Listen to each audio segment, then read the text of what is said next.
On nowpolin.ca we have about 9 different topics, but today we have chosen the topic of trade.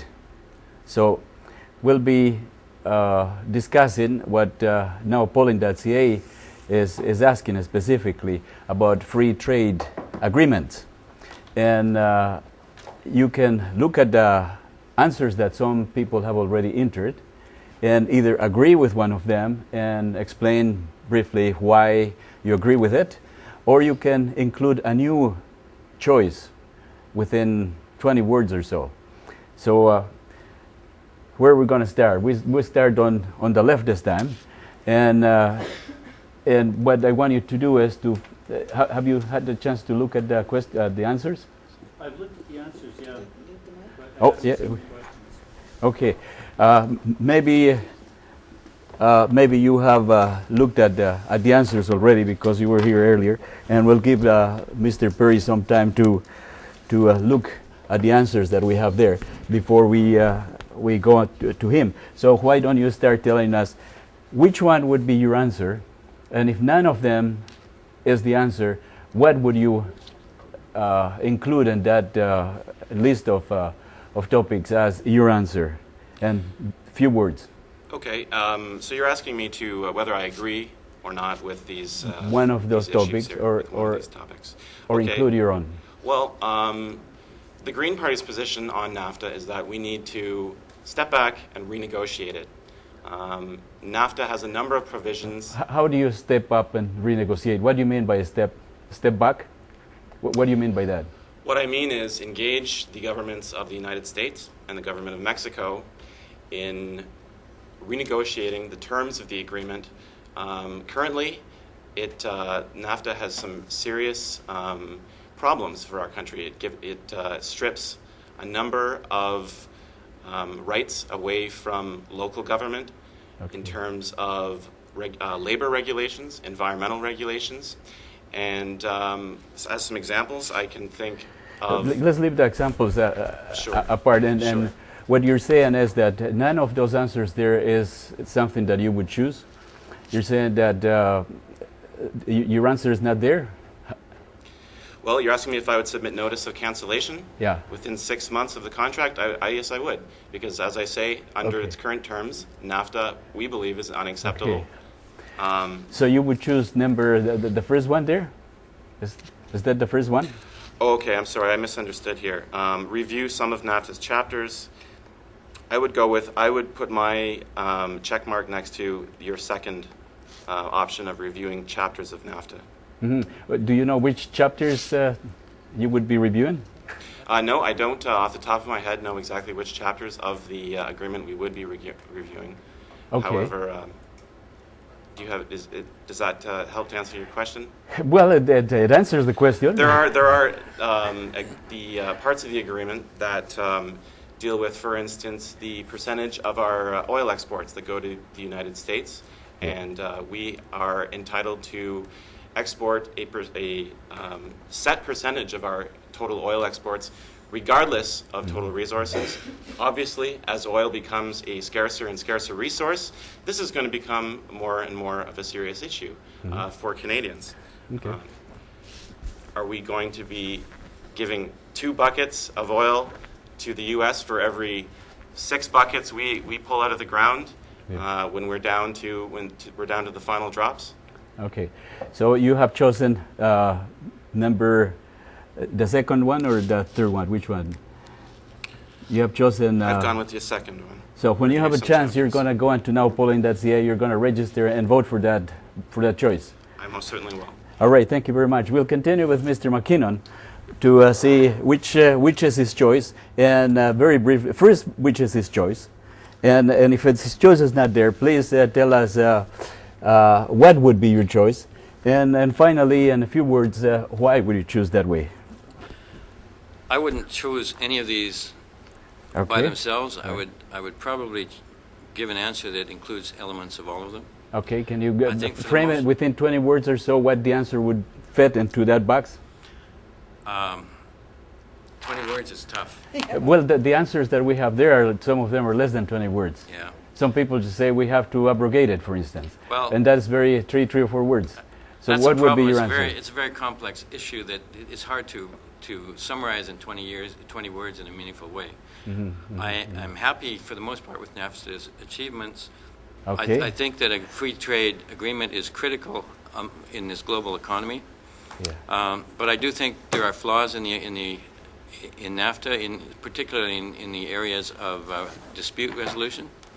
The dispute resolution process tends to be to favor the complainant over the one defending, and we've seen that in the our issues with the software lumber issue.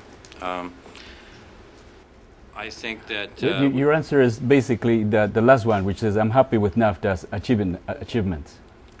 I'm happy with NAFTA's achievements with exceptions. Okay. So And there's those some problems, exceptions are but in mainly- general, you're happy with NAFTA's achievements. All right, why don't we continue with Dawn Black and see what your answer is to the same question. Thank you, Pedro. Well, I would renegotiate along with the U.S. Democrats if they become government. They have said they want to renegotiate the NAFTA agreement. The issues that concern me are around national sovereignty, labor rights, and the environment. Chapter 11 is a particular concern to me. And one of the things I've done as a member of Parliament, along with Bill Siksay and Peter Julian, we held a forum in New Westminster where we attracted some 200 to 300 people out around the SPP, which is another big concern to New Democrats. So my policy would be I favor renegotiation, and I'm particularly concerned, as I said, about labor, about the environment, and about protecting our national sovereignty, and Chapter 11 is a big concern. Yeah. In general, free trade agreements, you said you would like to renegotiate specifically Chapter 11. Well, now, I'd like to renegotiate the whole deal around labor rights, around the environment, and around national sovereignty. All right. And I have particular, really nationalistic concerns Sure. about Chapter 11. okay. Now, would you go into now polling.ca when you have a chance and add that, because it's not specifically Yeah. that, so people can vote for it Sure. if people agree with you. Sure, Now, I'd be happy to do my that. follow-up question to that is that what have you done to renegotiate the free trade deal in the 4 years or so that you Why have? don't I talk about that? Yeah, Pedro? because that leaves Bill something to say on the issue. Because I agree with Don completely about Okay. the need to begin an immediate renegotiation. Can you first tell us? of NAFTA. Can you first tell us where It would be- the answer is the same one, the I one would- that's not there, but you would be including it. We do a new answer that said to begin the immediate renegotiation of NAFTA and other international trade agreements. And then the follow-up question was, why haven't you done it in the past few years that you've been there? In fact, we have. We've done And that. the interesting thing is that Peter Julian, who's been the international trade spokesperson for the NDP, and who is the Member of Parliament for Burnaby New Westminster, has initiated a negotiation process with progressive Democrats from the United States and progressive legislators from Mexico to begin the work. It's a task force on renegotiating NAFTA. So to begin to set the stage for that kind of negotiation by our governments. We haven't been sitting around saying, someday in the future when we might come to power. We've taken those initiatives now to make those connections with other legislators in Canada and Mexico who are very, very concerned, and Mexico who are, and the U.S. who are very, very concerned about NAFTA and its effect on our countries. New Democrats have raised consistently the analysis of NAFTA that has shown that in the 20 years since we signed that agreement, the real income of Canadians have declined, except for the top 20% of Canadians. Their incomes have gone up dramatically. Everybody else has stagnated or lost ground when it comes to their income level in Canada, and some very dramatically. Right. We tie that directly to NAFTA as another example of why it's not an effective agreement. So let's hear from the other liberal here to see what the position is. First of all, what your answer would be to the question in a few words, and then you can give us another couple of minutes of why do you think that way. Sure. Well, first of all, Pedro, I did register on nowpolling.ca yesterday, so once the verification process goes through, I will be able to vote later today. And on this question, it's very clear to me I would vote number 2. And if you read why I'd vote number 2, it says I would like to review some of NAFTA's chapters. You know, whether you're pro-NAFTA, anti-NAFTA, or somewhere in the middle, responsible trade agreements are dynamic. They should be reviewed continually. So to me, that answer very succinctly captures what I think all of us should be doing, whether we're pro, for, or or indifferent. There should be ongoing review of NAFTA. Now, my fellow Liberal talked about the shortcomings in the dispute resolution, and particularly with regards to the softwood lumber dispute of last year. Are you also happy with NAFTA? Because he said that he was happy with NAFTA, with the achievements of NAFTA. Yeah, well, so you are in general also happy with the achievements of NAFTA? In general, yes, but With if a few NAFTA exceptions. were allowed to do what it's supposed to do, and the softwood lumber issue is an example where NAFTA wasn't allowed to do what it was supposed to do. It was going through the dispute resolution mechanisms. There were favorable rulings towards a Canadian position.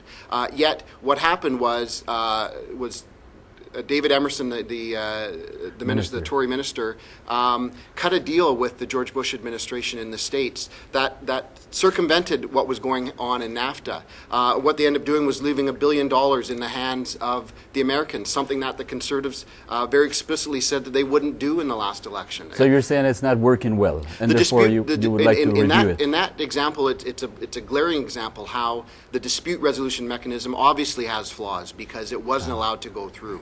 I would have liked to have see what the agreement was intended to do, was to take these trade disputes, to go through a very specifically laid out dispute resolution process and see what the outcome was. We never got that chance. So how can we say that that's an effective international trade agreement when we know in that example in particular there's a glaring deficiency? All right. Well, thank you very much. We have your answer. You would like to review. Not necessarily you're just happy. Let's hear from the last green here to see what his position is on free trades in general. And do you agree with the other green, or you have a different view? First, in 20 words or less, what would be your choice on nowpolling.ca? I would go with the first choice. Immediately Because- submit notice of cancellation Yeah, within 6 months as allowed within the contract. Yes, because when you just review something, quite often the other party in a negotiation doesn't take it seriously because they don't have a deadline. But by submitting a notice of cancellation, then the other parties would say, well, okay, what are we going to do here? You know, we've got things in process, we have to renegotiate. So it would actually get the renegotiations done. So you would like to cancel it. That's the position of the Canadian Action Party, actually, not the Greens. But you would side with their proposal that it should be cancelled, not reviewed, because we've been over 10 years with it, and we're still reviewing in a it. negotiation process, if you ask for a review, the review might not be, they might not, enter the review process with an ambition to actually work something out that would make us happy. Whereas if we stand up and say, look, we're not happy with what's happening, we want this different, we want to cancel, that sets a time frame in which the negotiations would take place and that results would have to be achieved. That's why I would take that choice. And with the Green Party, we don't want so much free trade but fair trade. We would negotiate more towards fair trade than free trade. And we'd also demand full disclosure into the agreements that have been made towards the North American Union and what the changes in that would mean for Canadians. Okay, since Bill Siksay is in the same writing as you are, you're competing for the same job. Maybe we should give Bill a couple of words, just very briefly, to tell us what does he think about the answer from the Green, Doug Perry, who's saying that he would like to cancel, not necessarily the Green Party, but if he was elected, he would like to. He's picking the first answer, which is immediately submit notice of cancellation within 6 months. You're not in the same position. What do you think about his idea? Well, it's not one that I chose, Pedro, and Doug's entitled to his opinion, and he's defended it well. I've pointed out what New Democrats would do, Dawn as well. We would immediately put it on the agenda for renegotiation, and as I said before, you said it was we've already on the already agenda. taken that. We've already taken steps towards building a process where that will be possible, to making those connections, so that if New Democrats form the government, we already have in place contacts with people in Congress in the United States and in the legislature in Mexico, where we can pursue that kind of project with political support in those countries. Let's go back to Mr. Cunningham, Liberal, and let's ask him if he has maybe a reply to the same topic is your choice, or a new topic from nowpolling.ca which you want to bring because it's important to you. I'm happy to talk about a new topic on newpolling.ca. I know that there's quite a number of different categories, and in fact, what I want to talk about is actually the potential power of a tool like nowpolling.ca, where you've got the ability to have real-time, direct information from citizen engagement. I think that's something that would very much positively contribute to the political process here in Canada. Now, some people would say, well, we've had 3 elections now in the last 4 years. Isn't that the absolute form of citizen engagement? And frankly, I think that's not the case. I think meaningful citizenship engagement is an ongoing dialogue. You know, all of these issues that are facing our country are dynamic. They're not issues that you can have a set answer for today and think that that issue is dealt with and you can move on to the next one. The only way that we're going to have the best answers as parliamentarians is to be able to find a way to better connect and communicate with our constituents, to get their input and their ideas. Engaging and communicating with constituents. Absolutely. And you think that nowpolling.ca would be one of those ways? I think it's one way. You know, we've seen with all sorts of new media in this election how all political parties are starting to be able to use those tools better and better, and matching up with the technical savvy of our electorate. The computerized communications. Absolutely, it's one component of a broader citizenship engagement exercise that we should be trying to find ways to do. Okay, thank you very much. We continue to make it easy and just in line next to Bill. And you want to continue talking about free trade, or you have another topic from nowpolling.ca that is relevant to you and you want to bring it out? Well, let me respond to something that Bill Cunningham was saying, all right. Pedro. I agree that there are all kinds of innovative new ways of people being involved in the political process, and that many of them are net-based, and that those are very, very important. There are issues around maintaining the access to the internet that we have, the free access that we have, and that's why New Democrats have been the first political party to raise issues of net neutrality in the House of Commons.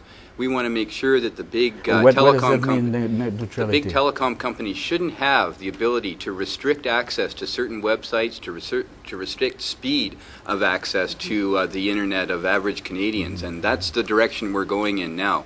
We want to make sure that the democracy that exists on the internet is preserved and protected into the future, and that's why one of our critics has put forward a bill aimed at protecting net neutrality and protecting the internet as a resource that wouldn't allow telecoms to limit the speed with which they allow access to certain websites. It would maintain the openness that we have on the internet, right. And we think that would be a huge loss to allow that to begin to happen.